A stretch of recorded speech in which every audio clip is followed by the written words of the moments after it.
So welcome students. Today we are going to start the new topic in the strength of material. Song में हम अगला topic start करने जा रहे हैं। जैसे कि आपको पता है लास्ट टाइम मैंने जो लेक्चर आपको जहां लेक्चर नंबर 4 के बारे में आपको डिस्कस किया था और वो टॉपिक आपने पढ़ा था जहां पे आपने बेसिक तौर पे पढ़े थे कि what is the stress, simple लिखा था P upon A, then what is the strength, strength पे आपने लिखा था सिंपल चेंज बटे ओरिजिनल, या तो ये लंबाई में होगा और या किसमें होगा, चौड़ाई में होगा। इसके बारे में ब्रीफ डिस्कशन मैंने वहां पे किया था कि एक्चुअल में इसको क्या बोलेंगे, that's a linear, that's a lateral. ये डिपेंड करता है लॉट के ऊपर कि लॉट आपने किस दिशा में लगाया है। कंडीशन नंबर 2, देन इसके बाद में पॉइजन रेशियो म्यू पढ़ा था, इसको 1/m से भी लिखा था जिसका मतलब था लेटरल स्ट्रेंथ बटे में लीनियर स्ट्रेंथ। इसके बाद मैंने एक और लिया था हुक का नियम। हुक ने सिंपल सा कांसेप्ट दिया था, स्ट्रेस की वैल्यू स्ट्रेंथ के प्रोपोर्शनल होती है, कहां तक, प्रोपोर्शनल लिमिट तक। यहां समानुपात चिन्ह को हटा के कैपिटल E लगाया था, इसको मैंने बोला था यंग मॉडुलस। क्या बोला था? यंग मॉडुलस, यंग मापांक हिंदी में बोलते हैं। सेम जैसे मेंबर में स्ट्रेस और स्ट्रेन आ रही थी वैसे ही शेयर स्ट्रेस और शेयर स्ट्रेन आ रही थी। शेयर स्ट्रेस को मैंने टॉ से लिखा था और शेयर स्ट्रेन को मैंने फाई से लिखा था। इन दोनों में रिलेशन लिखा था एक कि दोनों भी आपस में क्या होती है, समानुपाती। यहां समानुपात चिन्ह को हटा के मैंने क्या लगाया था, कैपिटल G, जिसको मैंने किससे लिखा था, मॉडुलस ऑफ रिजिडिटी से। किससे लिखा था? मॉडुलस ऑफ रिजिडिटी से। कि मॉडुलस ऑफ रिजिडिटी हिंदी में बोलते हैं इसको दृढ़ मापांक। क्या बोलेंगे? दृढ़ मापांक। कैपिटल G को बोलते हैं दृढ़ मापांक। फिर मैंने एक और कांस्टेंट लिया था K, जिसको मैंने बोला था बल्क मॉडुलस। इसका मतलब था इंक्रीज इन प्रेशर, तो दाब में कितनी वृद्धि थी, इंक्रीज इन प्रेशर बटे में वॉल्यूमेट्रिक स्ट्रेंथ। वॉल्यूमेट्रिक स्ट्रेंथ का मतलब आयतन में विकृति, आयतन में विकृति का मतलब चेंज इन वॉल्यूम बटे में ओरिजिनल वॉल्यूम। ये भी मैंने लिखा था। यानी फिलहाल हमारे सेकंड ईयर के स्ट्रेंथ ऑफ मटेरियल सब्जेक्ट में टॉपिक का डिस्कस करते करते हम यहां तक आ गए थे कि हमारे पास 3 कांस्टेंट थे और तीनों कांस्टेंट जो थे वो इस तरह से थे। एक कांस्टेंट था K, एक कांस्टेंट था G और एक कांस्टेंट था क्या, E, K, G। These are the 3 constant. ये 3 कांस्टेंट हैं जिनके बीच में अब हमें एक रिलेशन बिल्डअप करना है। फर्स्ट आपके सिलेबस के अकॉर्डिंग, आपके सेकंड ईयर के सिलेबस के अकॉर्डिंग यहां ये तीनों के आपके 3 डायरेक्शंस बनाए गए हैं। तो पहला डायरेक्शन मैं आपको बताना चाहूंगा, जब E और K के बीच में रिलेशन बने तो डायरेक्शन क्या बनेगा। ये मोस्ट इंपोर्टेंट डायरेक्शंस हैं, अक्सर इनके रिलेशंस कंपटीशन में भी पूछे जाते हैं और वैसे मैं आपको बता दूं गत वर्ष के पेपर में इनके डायरेक्शन भी आए हुए हैं। तो आज हमारा पहला डायरेक्शन आपके पहले चैप्टर का स्टार्ट हो रहा है जिसमें E और K के बीच में मैं आपको संबंध बताने जा रहा हूं। ध्यान रहे E और K के बीच में जो भी आप संबंध बनाएंगे इससे जो डेरिवेशन निकल के आएगा उस डेरिवेशन की उसकी सहायता, उस डायरेक्शन की सहायता से हम E और G में डायरेक्शन निकालेंगे। फिर जब आपके 2 डायरेक्शन रेडी हो जाएगी उसकी सहायता से हम तीनों में एक डायरेक्शन बना देंगे। यानी पहला डेरिवेशन जो हम आपको आज बताने जा रहा हूं वो है E और K के मध्य संबंध। तो सभी ध्यान से देखें, हेडिंग हमारे पास है relation between E and K। नाम में कंफ्यूज नहीं होना है। E को बोलते हैं यंग मॉडुलस, K को बोलते हैं बल्क मॉडुलस। किस तरह से शुरुआत करनी है डायरेक्शंस की वो सभी ध्यान रखें। आपकी जानकारी के लिए मैं बता दूं, डायरेक्शन की जब आप शुरुआत करेंगे सबसे पहले क्या करेंगे, आप एक अपनी इच्छा से कोई भी एक मेटल का बना हुआ क्या ले लेंगे, घन। क्या ले लेंगे? घन। घन मतलब क्यूब। क्यूब मतलब एक ऐसी आकृति, एक ऐसा मटेरियल जिसकी चारों भुजाएं, तीनों भुजाएं आपस में क्या है, समानांतर, इसकी ऑल 4 साइड क्या है, इक्वल है, राइट। तो ये घन आप लेंगे तो घन इसको बना लेते हैं, ये लो, ये घन बन गया। अब इसकी 3 साइड इक्वल होंगी, ये घन रहा। घन मतलब क्यूब, क्यूब मतलब एक ऐसी आकृति जिसकी सारी भुजाएं समान। तो ये एक आइसोट्रोपिक मटेरियल का बना हुआ है। मैं आपको बता दूं यहां पे जो एक मैंने वर्ड यूज किया है, what is the isotropic material. Isotropic material, ये सिर्फ आप जानते याद रखो, आइसोट्रोपिक मटेरियल। आइसोट्रोपिक मटेरियल एक ऐसा मटेरियल जिसके तीनों दिशाओं में x, y, z तीनों दिशाओं में प्रॉपर्टी क्या हो, समान हो। यानी अगर आप लॉर्ड इस पे किसी पॉइंट पे अप्लाई करोगे तो उस लॉर्ड की वजह से इस धातु के तीनों दिशाओं में स्ट्रेस क्या होगी, समान होगी, या तीनों दिशाओं में इसकी प्रॉपर्टी क्या होगी, समान होगी। उसको हम क्या बोलते हैं, आइसोट्रोपिक मटेरियल बोलते हैं। तो ये जो मेटल आपने लिया है आइसोट्रोपिक मटेरियल है, यानी इसकी 3 दिशाएं जो हम मानेंगे x, y और एक जेड। इधर आपने एक स्ट्रेस ली, कौन सी, सिग्मा। एक्स दिशा में आपने स्ट्रेस ली सिग्मा, तो वाई में भी कितनी चलेगी, सिग्मा ही चलेगी। क्यों? क्योंकि ये आइसोट्रोपिक है, राइट। जेड में कितनी ली आपने, सिग्मा, तो इधर भी कितनी चलेगी, सिग्मा। यानी आपने क्या किया, अपनी इच्छा से एक घन लिया। घन कैसा होना चाहिए, आइसोट्रोपिक होना चाहिए। आइसोट्रोपिक का मतलब इसके तीनों दिशाओं में स्ट्रेस समान हो। तो मैंने एक्स दिशा में स्ट्रेस कितनी ले ली, सिग्मा, वाई में कितनी ले ली, सिग्मा, और जेड में भी कितनी ले ली, सिग्मा। मैंने मान लिया कि माना इसकी लेंथ कितनी है, l। कितनी है, l। अब आप यहां देखिए, सबसे पहले आप ये लिखेंगे, माना एक घन जिसकी लंबाई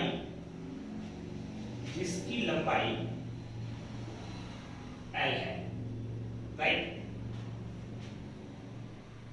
इसके तीनों दिशाओं में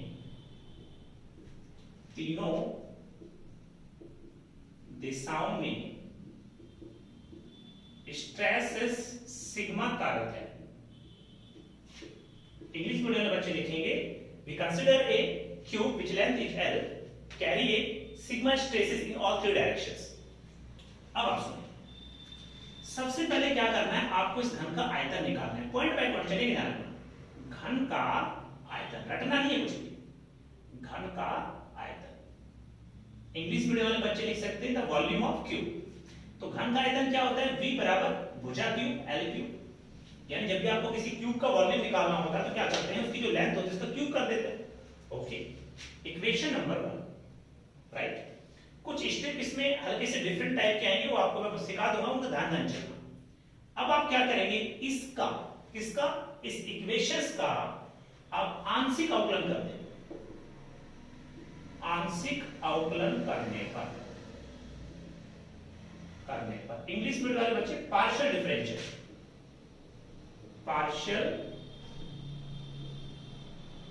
डिफरेंशियल करने पर, जब इसका मैं आंशिक अवकलन करूंगा तो आंशिक अवकलन क्या कहता है, याद करो फर्स्ट ईयर में क्या होता था, जब आपके सामने कोई भी इक्वेशन होती थी, सपोज दैट l बराबर x क्यूब, तो आपको क्या करना पड़ता था, इसका जैसे मैं आपसे कहता कि इसका x के सापेक्ष में अवकलन करके बताओ कि आपको इसका डिफरेंशियल करना है विद रिस्पेक्ट टू x के। तो क्या करते थे, जिसके रिस्पेक्ट में अवकलन करना होता था, जैसे x के रिस्पेक्ट में मैं अवकलन करूंगा तो क्या लिखता था मैं, d बटे dx, और इसका दोनों तरफ क्या करता था, गुणा। तो d बटे dx l, ऐसे ही x क्यूब d बटे dx, यही तो करते थे आप, ये सिचुएशन थी मेरे पास। वैसे ही यहां पे जब आप अवकलन करेंगे तो इसका अवकलन करेंगे l के सापेक्ष। किसके सापेक्ष करेंगे, l के सापेक्ष करेंगे। ये आंशिक क्यों लिखा गया है, क्योंकि आपको पता है यहां पे जब आप इस पे फोर्स लगाओगे, कोई भी इसको फोर्स लगा के खींचोगे, दबाओगे, तो इस मेंबर के अंदर ये जो बना हुआ है, जिस भी धातु का बना हुआ है, इसमें बदलाव, चेंज बहुत कम होना है, इसलिए मैंने इसमें आंशिक लिखा है। तो क्या करेंगे, l के सापेक्ष में अवकलन करेंगे। l के सापेक्ष में अवकलन करो तो क्या लिखोगे, d बटे dl, v बराबर l क्यूब। बोलो भाई, यहां पे भी d बटे dl। ये याद करो, मैंने आपको बताया था, जैसे x के सापेक्ष में करते थे क्या करते थे, d बटे dx का दोनों तरफ गुणा। ऐसे यहां पे l के सापेक्ष में क्या है, d बटे dl, d बटे dl। अब ये तो क्या आ गया, dv बटे dl, और यहां l का l के सापेक्ष में क्या हो जाएगा, तो पावर का कैसे करते हैं, आगे ले लो, एक पावर घटा दो, ये तो पावर का हो गया। फिर l का l के सापेक्ष करेंगे कितना आएगा, 1। तो यानी यहां से क्या बन गया, यहां से मेरे पास ये बन गया कि dv बराबर में 3l² dl। Equation number 2।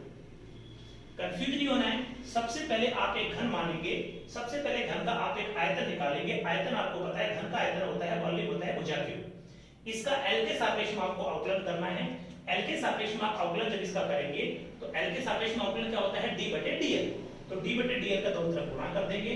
यहाँ पे v का अवकलन l के सापेक्ष में dv बटे dA लिखा जाएगा, इसका जीरो नहीं कर देना है। किसी बच्चे के माइंड में आ रहा था, हम तो अवकलन तो x के सापेक्ष l के सापेक्ष में कर रहे हैं, और यहाँ तो v है, ये तो कांस्टेंट हो गया, फिर उसका अवकलन जीरो हो जाना चाहिए, ऐसा नहीं है। यहाँ पे ये डिपेंडेबल वैल्यू है, इसलिए v का अवकलन आपको जीरो नहीं करना है। यहाँ पे यहाँ l है तो इसका मतलब इसका अवकलन हो जाएगा। तो पहले अवकलन किसका करेंगे, क्यूब का अवकलन कैसे करेंगे, पावर को ले लेंगे आगे, इसमें से एक पावर घटा लेंगे, और फिर l का करेंगे तो l का l के सापेक्ष 1। अब यहाँ से क्रॉस मल्टीप्लाई कर लेना, ये dl चला जाएगा इधर, तो ये इक्वेशन आ गई। अब कुछ नहीं करना, अब आपको ये करना है, इक्वेशन 2 में इक्वेशन 1 का डिवाइड कर देना है। क्या कह रहा हूं मैं, इक्वेशन 2 में इक्वेशन 1 का क्या कर देना है, डिवाइड। तो मैं यहां पे लिख रहा हूं इक्वेशन 2 में इक्वेशन 1 का क्या दे देंगे, भाग। तो इक्वेशन 2 ये रही मेरे पास, तो dv बराबर में 3l² dl, ये तो इक्वेशन 2 है, और 1 ये रही dv बराबर l³। तो यहां स्क्वायर से एक बार कट जाएगा, तो dv बटे में क्या आएगा, v बराबर में 3 dl बटे में क्या आएगा, l। याद करो स्ट्रैंड के बारे में मैंने आपको कुछ सिखाया था। स्ट्रैंड के बारे में क्या सिखाया था, ये क्या है, v तो क्या है, इसका वॉल्यूम, इसका आयतन, dv क्या है, चेंज इन वॉल्यूम, आयतन में कितना परिवर्तन हुआ। आयतन में परिवर्तन हुआ क्यों, क्योंकि जब आपने इसको किसी फोर्स या स्ट्रेस से खींचा होगा तो डेफिनेटली इसमें क्या होगा, इसके भुजाएं बदली होगी, इसकी लंबाई में बदला आया होगा, इसके आयतन में बदलाव आया होगा। तो dv क्या है, चेंज इन वॉल्यूम, ये क्या है, प्रारंभिक वॉल्यूम, dl क्या है, चेंज इन लेंथ, l क्या है, ओरिजिनल लेंथ। मैं यहां पे साइड में लिख देता हूं। तो dv क्या है, चेंज इन वॉल्यूम, आयतन में परिवर्तन, चेंज इन वॉल्यूम इसको बोलते हैं आयतन में परिवर्तन। v क्या है, original volume, original volume. dl क्या है, change in length, change in length, लंबाई में परिवर्तन। सभी बच्चे कंफ्यूज ना हो, जब भी मैं आपको यहाँ को टॉपिक पढ़ाता हूं या जो भी मैं कुछ बोलता हूं उसके साथ साथ मैं इंग्लिश के वर्ड या इंग्लिश की हिंदी साथ साथ बोलता रहता हूं, इसलिए आप ध्यान से सुना करो। कभी भी जब आप वीडियो लेक्चर घर पे देख रहे हो तो पहले नोट्स ना बनाएं, एक बार पूरा वीडियो लेक्चर आप देख लें अच्छे से, फिर दूसरी बार जब आप देखें तब आप नोट्स बनाएं, ताकि आपको पता रहे कि एक्चुअल में सर ने किस वर्ड को क्या बोला है और सर कहां पे क्या बोलना चाह रहे हैं। और L क्या हो जाएगा, original length, original length, right. अब देखिए, तो याद करो स्टैंड मैंने क्या बताया था, स्टैंड था चेंज बटे ओरिजिनल, क्या था, चेंज बटे ओरिजिनल। जैसे लंबाई में निकालनी है तो चेंज इन लेंथ बटे ओरिजिनल लेंथ, चौड़ाई में निकालनी है चेंज इन विड्थ बटे ओरिजिनल विड्थ, वॉल्यूम में निकालनी है चेंज इन वॉल्यूम बटे ओरिजिनल वॉल्यूम। मतलब जिसमें भी मैं स्टैंड निकालना चाहता हूं उसका चेंज ऊपर लेना है और बटे में उसका ओरिजिनल नीचे लेना है। अब आपको पता है ये क्या है, ये स्ट्रैंड है, क्या है ये, स्ट्रैंड है, क्योंकि चेंज इन वॉल्यूम बटे ओरिजिनल वॉल्यूम, ये स्ट्रैंड है किसमें, वॉल्यूम में। और वॉल्यूम की स्ट्रैंड को क्या लिखते हैं, वॉल्यूमेट्रिक स्ट्रैंड, क्या लिखते हैं, वॉल्यूमेट्रिक स्ट्रैंड। ई का मतलब स्ट्रैंड, वी का मतलब वॉल्यूमेट्रिक, मतलब आयतन विकृति है ये, क्या है, भूल जाओ तो मैं लिख रहा हूं यहां पे आयतन विकृति, वॉल्यूमेट्रिक स्ट्रैंड, आयतन विकृति, वॉल्यूमेट्रिक स्ट्रैंड, वॉल्यूमेट्रिक स्ट्रैंड। ये क्या है, ये भी स्ट्रैंड है, चेंज इन लेंथ बटे ओरिजिनल लेंथ, ये भी क्या है, स्ट्रैंड है। तो ये किसमें स्ट्रैंड है, लंबाई में, इसलिए इसको हम क्या बोलेंगे, लीनियर स्ट्रैंड, क्या बोलेंगे, लीनियर स्ट्रैंड, इसको बोलेंगे लीनियर स्ट्रैंड, यानी रेखीय विकृति, रेखीय विकृति, लीनियर स्ट्रैंड, लीनियर स्ट्रैंड। यानी ये इक्वेशन आ गई मेरे पास, इक्वेशन नंबर 3। मैं रिपीट कर रहा हूं एक 2 मिनट के लिए। सबसे पहले वॉल्यूम निकालना है L³, फिर इसका क्या करना, आपको अवकलन कर देना दोनों तरफ। तो dv बटे dl, L के सापेक्ष में करना, किया जाएगा 3l²। इसका अवकलन करने के बाद इसका क्रॉस गुणा करना, इधर ले जाना है, तो क्या बनेगा, dv बराबर में 3l² dl, इक्वेशन नंबर 2। अब इक्वेशन 2 में आप जब एक का भाग देंगे तो आपके पास ये बनेगा, ये क्या है, स्ट्रैंड। स्ट्रैंड ये किसमें, आयतन में, ये किसमें, लंबाई में। आयतन की स्ट्रैंड को बोलेंगे वॉल्यूमेट्रिक स्ट्रैंड, लंबाई वाले को बोलेंगे लीनियर स्ट्रैंड। यहां तक हम आ चुके हैं। अब एक कॉन्सेप्ट मैं आपको बताने जा रहा हूं, सभी स्टूडेंट से मैं चाहूंगा इसको आप विशेष तौर पे ध्यान से सुने, क्योंकि ये कॉन्सेप्ट जो मैं आपको बताऊंगा अब ये आपकी पूरी स्ट्रेंथ ऑफ मटेरियल में आपका पीछा नहीं छोड़ेगा। तो क्या कॉन्सेप्ट है वो ध्यान से सुनो, इसको मैं आपको समझाने जा रहा हूं। मैं फिर रिपीट कर रहा हूं, ये कॉन्सेप्ट जिस ट्रिक से मैंने बनाया है और जिस ट्रिक्स में मैंने आपको याद रखना सिखाया है उसी ट्रिक्स में आप याद रखेंगे, क्योंकि ये एकमात्र कॉन्सेप्ट ऐसा है जो पूरी स्ट्रेंथ ऑफ मटेरियल में लगभग हर चैप्टर में बीच में कहीं ना कहीं काम आता ही रहता है। तो क्या है, सुनिए ध्यान से सुनना। सपोज दैट ये 2 डायरेक्शंस हैं, इधर आपकी स्ट्रेस है E सिग्मा, इधर भी आपकी स्ट्रेस है सिग्मा। मुझे इधर स्ट्रैंड निकालनी है, क्या निकालनी है, ध्यान से सुनना। डायरेक्शन 2 भी हो सकती है, डायरेक्शन 3 भी हो सकती है। डिपेंड इस बात पे करेगा कि आपको स्ट्रेंथ किस डायरेक्शन में सबसे पहले निकालनी है। ध्यान से सुना, जब डायरेक्शंस बढ़ती हैं, डायरेक्शन 2 हो, डायरेक्शन 3 हो, मतलब दिशा दो, एक से एक है तो कोई टेंशन नहीं है। अगर दिशा 2 है 3 है तो हम क्या करते हैं, सबसे पहले किसी एक दिशा को हमें सिलेक्ट करना होता है कि भाई सबसे पहले इस दिशा में हम स्टैंड निकालना चाह रहे हैं। तो जिस दिशा में आपको स्टैंड निकालनी है, सपोज दैट आप एक्स में स्टैंड निकालना चाहते हैं, स्टैंड को सीधा हुक के नियम से निकाल दो। हुक का नियम क्या कहता है, यही तो कहता है हुक का नियम, ये हुक का नियम है। तो इसमें ई स्टैंड ही तो होती है, तो आप डायरेक्ट स्टैंड निकालते सिग्मा बटे कैपिटल ई, ये स्टैंड निकाल। यानी देखो, स्टैंड को निकालने के दो तरीके हैं। एक तरीका तो स्टैंड का ये है, सिंपल जो हम डायमेंशन से निकालते हैं, चेंज बटे ओरिजिनल।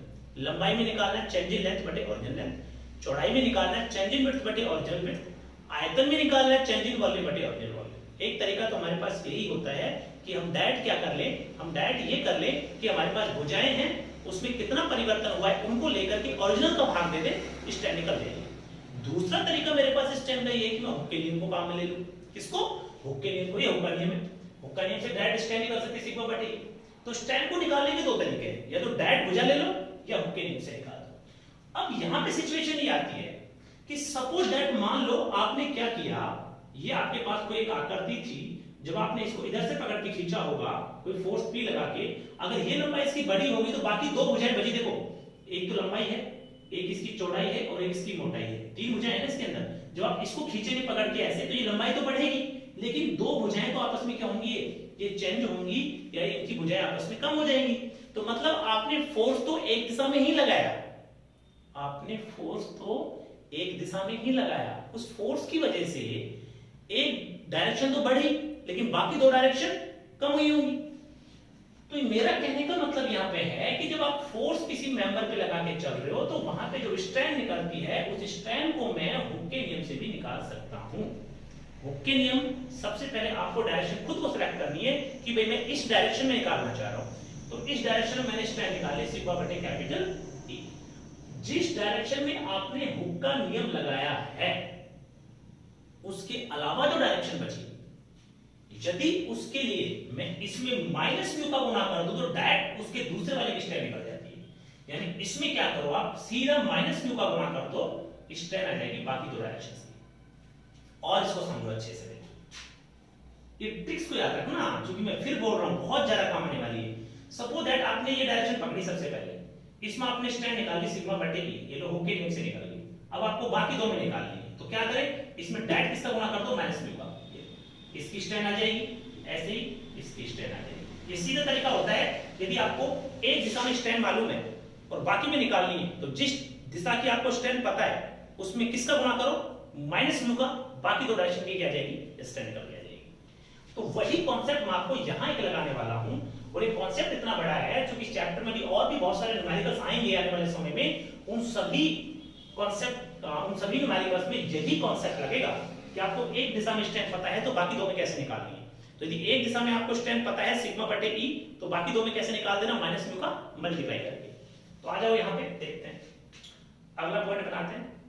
तीन डायरेक्शन है आपके पास मालूम है, एक एक्स, इसमें स्ट्रेस सिग्मा, वाई में भी स्ट्रेस सिग्मा और जेड में भी स्ट्रेस सिग्मा। इसमें स्ट्रैंड बोलो कितनी होगी, इसमें स्ट्रैंड आएगी सिग्मा बटे कैपिटल ई, मैंने हुक के नियम से निकाल दी। तो बाकी दो में कितनी निकल जाएगी, तो आप क्या करोगे, जैसे y डायरेक्शन में निकालनी है, अगर आपको इसकी मालूम है तो इसमें गुणा किसका कर देना, माइनस म्यू का, तो माइनस म्यू का कर दो। ऐसे इसमें गुणा किसका कर दो, माइनस म्यू का, जेड की आ जाएगी, ये सिचुएशन आ गई। अब तीनों को हम क्या करते हैं, जोड़ते हैं, टोटल लीनियर स्ट्रैंड आ जाएगी। तो क्या आएगी, देखो यहां पे टोटल लीनियर स्ट्रैंड, राइट। तो ये टोटल लीनियर स्ट्रैंड आप कैसे निकालेंगे, इसको भी मैं आपको जस्ट अभी बताता हूं कि टोटल लीनियर स्ट्रैंड का कॉन्सेप्ट क्या होगा। अब ये तीनों डायरेक्शन की स्ट्रैंड को एक साथ जोड़ दो, टोटल लीनियर स्ट्रैंड आ जाएगी। तो ई एन बराबर एक्स डायरेक्शन की स्ट्रैंड, वाई डायरेक्शन की स्ट्रैंड और जेड की स्ट्रैंड। तरीका मैंने आपको समझा दिया है, किसी एक डायरेक्शन में सबसे पहले आप हुक का नियम लगाएंगे, बाकी दो में निकालने के लिए क्या करेंगे, माइनस म्यू का मल्टीप्लाई कर देंगे। तो ई एन बराबर क्या आएगा, एक्स डायरेक्शन में कितना है, सिग्मा बटे कैपिटल ई, ये माइनस म्यू सिग्मा बटे capital E, minus mu sigma बटे कैपिटल ई। तो ई बराबर में सिग्मा बटे कैपिटल ई क्या ले लेंगे, कॉमन, तो 1 माइनस म्यू, तो ईएल बराबर क्या आएगा, सिग्मा बटे capital E 1 minus 2 mu. That is the final view of linear system. तो इक्वेशन नंबर 4, ये इक्वेशन नंबर 4 हमने निकाल ली है। अब इक्वेशन नंबर 4 से क्या करेंगे, ईएल का मान उठा के समीकरण नंबर 3 में रख देंगे। तो देखिए अब समीकरण 3 की तरफ चलते हैं और यहां से क्या करेंगे, समीकरण 4 से ईएल का मान समीकरण 3 में रखेंगे। तो रखते हैं इसके अंदर, तो ईवी बराबर 3, ईएल का मान कितना देखो यार क्या है, 3 सिग्मा बटे capital E 1 minus 2 mu. Equation number 5, derivation लगभग 80% हो गई है, थोड़ा सा बचा भी, देखते क्या होगा इसमें। मैं आपको रिपीट कर रहा हूं, सबसे पहले क्या करेंगे, घन का आयतन निकालेंगे। घन का आयतन आप निकालोगे v बराबर में l क्यूब, इसकी इक्वेशन 1 डाल देना, दोनों तरफ इसका अवकलन कर देना l के सापेक्ष में, तो d बटे dl बराबर d बटे dl l क्यूब। अब जब इसका अवकलन करोगे तो dv बटे dl बराबर में क्या आएगा, यहाँ l है, यहाँ भी l है, तो अवकलन हो जाएगा। तो पहले पावर का करेंगे, पावर क्या, पावर को ले लो आगे, रे पावर घटा दो, ये पावर का हो गया, l का l के सापेक्ष कितना होता है 1, यहाँ क्रॉस मल्टीप्लाई कर देना, dl इधर चला जाएगा, तो dv बराबर क्या आएगा 3l² dl। अब ये इक्वेशन क्या आ गई 2।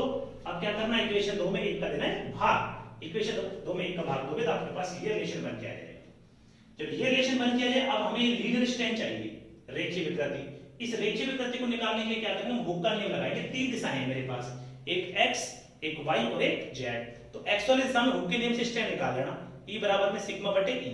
जब आपको x दिशा में स्टैंड पता है तो बाकी दो में कैसे निकाल देंगे, माइनस म्यू का गुणा करके। और जब तीनों दिशाओं में स्टैंड पता लग गया तो तीनों दिशाओं की स्टैंड आपस में जोड़ देना, तो ये रिलेशन आ जाएगा समीकरण 4। समीकरण 4 से ये का मान क्या करना, समीकरण 3 में रखना, समीकरण नंबर 5 बन जाएगा। अब आगे देखिए, हमें रिलेशन किस में निकालना था, याद करो, सोचो, रिलेशन हमें निकालना था E और K में।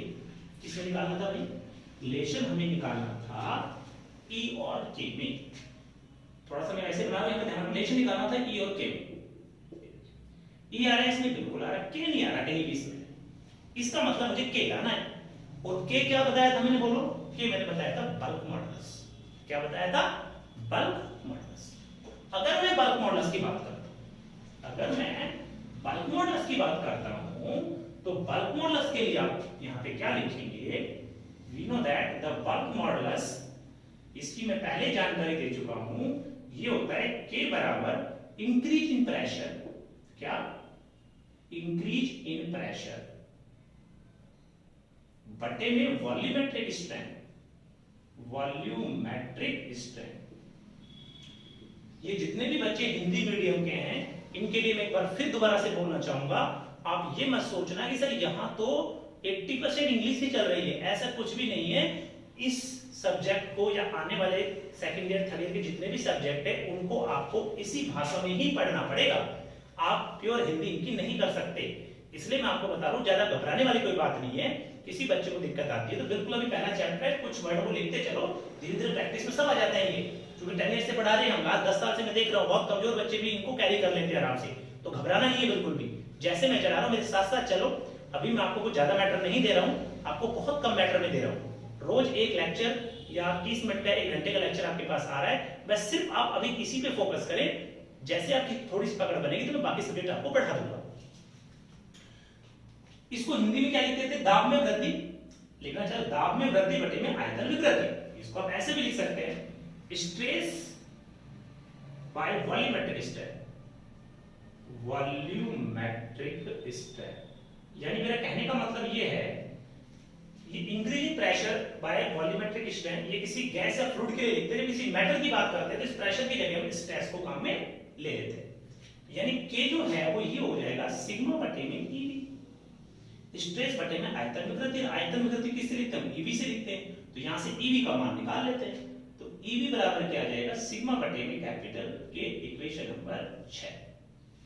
आपने क्या किया, इसका वजन गुणा करके इसको इधर ले आए, इसको नीचे ले EV का मान निकल गया। अब आप देख सकते हैं इक्वेशन 5 में ये भी आयतन विकृति है और ये भी क्या है, आयतन विकृति है, दोनों आपस में क्या होंगी, समान होंगी, क्योंकि ये एक घन के लिए बात की गई है। इसी घन की आयतन विकृति तो ये है और इसी घन की आयतन विकृति ये है, कि दोनों वॉल्यूमेट्रिक स्ट्रेन आपस में क्या हो जाएंगी, समान।